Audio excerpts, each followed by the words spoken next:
गुरु की आज्ञा मानकर अपने तीनों गुरु भाइयों के साथ हिमालय की तराई के आगे एक सुनसान कंदरा में चले आए।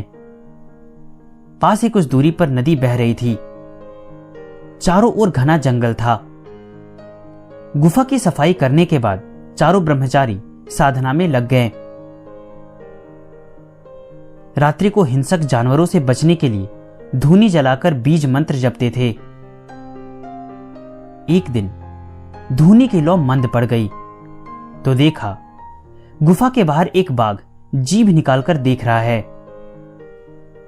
मंद प्रकाश में उसकी आंखें चमक रही थी।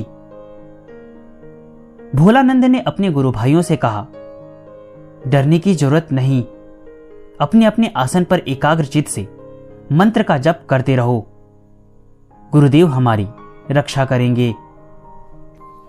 इन गुरु भाइयों में एक का हृदय बहुत कमजोर था।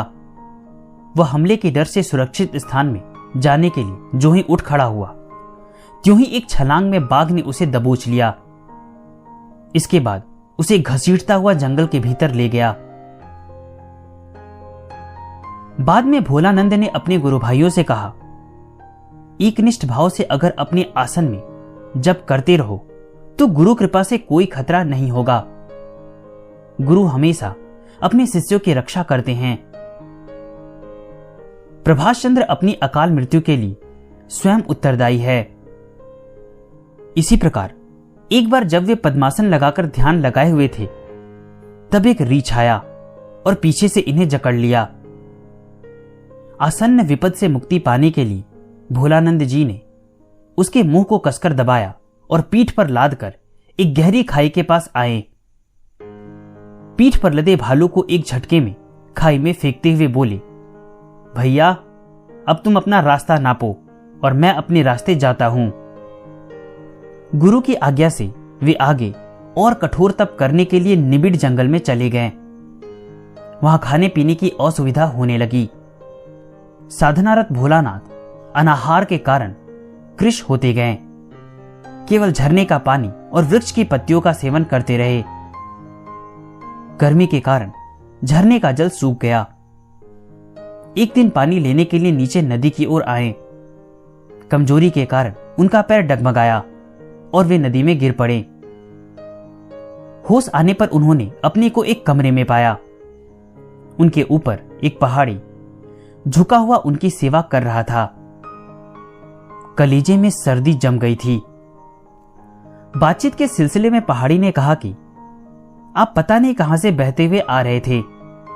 पहले सोचा कि आप मृत हैं, पर सांस चलती देखकर मैं आपको यहां ले आया। यह आपका ही घर है, यहां आप आराम से विश्राम कीजिए। पहाड़ी की सेवा से भोलानंद जी स्वस्थ हो गए। उसके अनुनय पर उन्होंने उसे दीक्षा दी। यही पहाड़ी स्वामी भोलानंद गिरी का प्रथम शिष्य था। उसे अपने साथ लेकर भोलानंद जी अपने गुरु के पास आए। गुरुदेव का आश्रम कुरुक्षेत्र के पास पस्ताना में था। सारी बातें सुनने के बाद गुरुदेव ने प्रसन्नता प्रकट करते हुए कहा, मेरे पास जो कुछ था वह सब तुम्हें दे चुका। अब तुम पूर्ण हो गए हो। मेरा आशीर्वाद सदा तुम्हारे साथ रहेगा। अब आगे की साधना के लिए तुम अन्यत्र कहीं कुटिया स्थापित कर लो।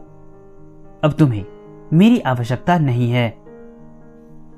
गुरुदेव की आज्ञा सिरोधार्य कर भोलानंद जी हिमालय के विभिन्न क्षेत्रों में साधना करते हुए हरिद्वार स्थित लाल तारा बाग में आए। यह स्थान उन्हें पसंद आ गया। कुछ दिनों के भीतर भोलानंद का योगेश्वर्य स्थानीय संतों में चर्चा का विषय हो गया।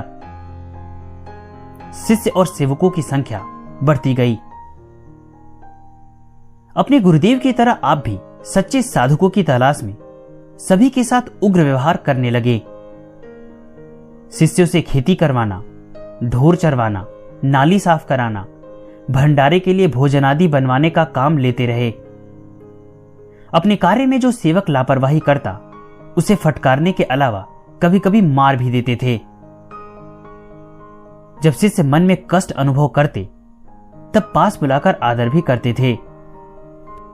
एक बार महामहोपाध्याय गोपीनाथ कविराज जी ने उनसे अजबा रहस्य के बारे में प्रश्न किया था। इस बारे में उन्होंने कहा, मनुष्य की स्वाभाविक श्वासों की संख्या 21,600 है। ऐसा कहा जाता है, इसलिए प्रति श्वास के साथ नाम का घनिष्ठ संपर्क है और अजबा रहस्य के साथ इसका विशेष तात्पर्य देखने में आता है। ऐसा न कर पाने पर भी प्रतिदिन अभ्यास करते हुए उसे पूरा करना चाहिए।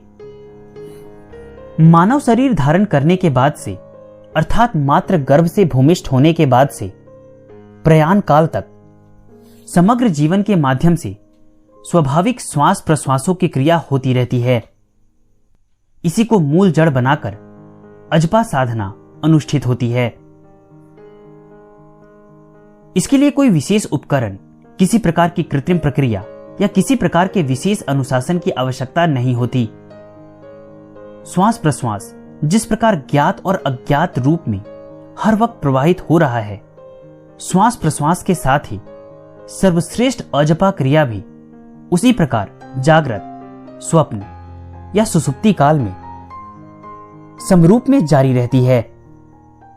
यह साधना अत्यंत निगूढ़ तथा इसका विज्ञान भी एक गंभीर रहस्य है। इसका फल अन्य कृत्रिम साधना की तरह नहीं होता। निष्क्रिय परम सत्ता के हृदय को आश्रय बनाकर जो क्रिया विश्व में निरंतर जारी है, अजपा मनुष्य शरीर में उसकी प्रतिछाया मात्र है। यह स्वभाव की साधना है। प्रकृति के बीच व्यष्टि भूमि में एवं समष्टि में समरूप से इसका प्रभाव पड़ता है। अजपा विज्ञान को अगर ठीक से जान लिया जाए तो तत्व ज्ञान का पूर्ण उदय हो जाता है। यह साधना जितनी स्वाभाविक है, इसका फल भी उतना ही स्वाभाविक है, अर्थात स्वभाव में स्थिति की प्राप्ति। शिशु जब मात्र गर्भ से बाहर आता है और जब उसकी नाल काटी जाती है, तभी से उसके शरीर में श्वास प्रश्वास की क्रिया चालू हो जाती है। मात्र गर्भ में रहते समय गर्भधारिणी जननी से अलग शिशु का श्वास प्रश्वास नहीं रहता। गर्भस्थ शिशु मां के द्वारा व्यवहारित भोजन से पुष्टि प्राप्त करता है और मां के श्वास प्रश्वास से ही उसके शरीर का विकास होता है। लेकिन प्रसव के साथ ही उस पर वैष्णवी माया का आक्रमण होता है और तभी से वह काल राज्य में निवास करने लगता है। शिशु का प्रथम श्वास जन्म और अंतिम श्वास त्याग मृत्यु के नाम से प्रसिद्ध है। जन्म से मृत्यु तक मध्यावस्था ही उसका जीवन है। इस दृष्टि से मनुष्य का समग्र जीवन ही श्वास प्रश्वासमय है। प्रकृत प्रस्ताव में श्वास प्रश्वास काल की लीला है। हम लोग जिसे जीवन कहते हैं, वह काल या मृत्यु की अपनी महिमा का प्रकाश मात्र है। शिष्य का पुरस्कार या तपस्या ही सर्वदा गुरु कृपा को आकर्षित करती है। कठोर भाव से बिना तपस्या किए वह कभी प्राप्त नहीं होती। साधन रूप पत्नी के साथ युक्त होकर ज्ञान रूप पुत्र प्राप्ति शिष्य को ही करनी पड़ेगी।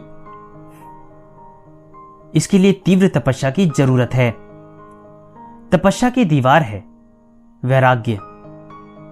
गुरु शिष्य को दीक्षा देने के बाद साधन दान करते हैं।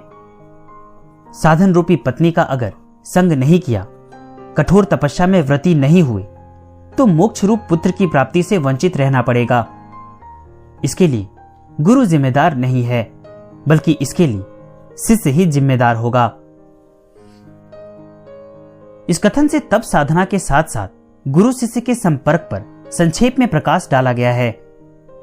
यह नियम केवल उनके लिए है जो शिष्य बनकर साधना के क्षेत्र में प्रगति करना चाहते हैं। भक्तों के लिए बाबा कृपालु रहते हैं। आज भी शक्तिधर संतों का अभाव नहीं है, पर उन्हें खोजना कठिन है। प्रसिद्ध गणितज्ञ सोमेश चंद्र बसु की पत्नी की मृत्यु हो गई। वे अपनी पत्नी को बहुत चाहते थे। उसके अभाव में उनके मन में वैराग्य उत्पन्न हो गया। उन्होंने निश्चय किया कि अब वे अपना सारा समय भजन पूजन में व्यतीत करेंगे। दीक्षा लेने के लिए नाना प्रकार के संतों के पास गए। कहीं उनकी इच्छा पूर्ण नहीं हुई। उनकी शर्त यह थी कि वे उस संत से दीक्षा लेंगे जो उनकी मृत पत्नी के साथ दोनों को ही दीक्षा दे सकेंगे। इस शर्त को सुनते ही संत लोग भड़क जाते थे। मृता पत्नी के साथ दीक्षा कैसे दी जा सकती है? जो मर गया वह तो पंचभूत में विलीन हो गया। हम कोई ईश्वर नहीं है जो मृत को जीवित बना सके। इधर सोमेश चंद्र अपनी जिद पर अटल रहे। ऐसे शक्तिधर संत की तलाश में चारों ओर चक्कर काटते रहे। अंत में भोलानंद जी से मुलाकात हुई।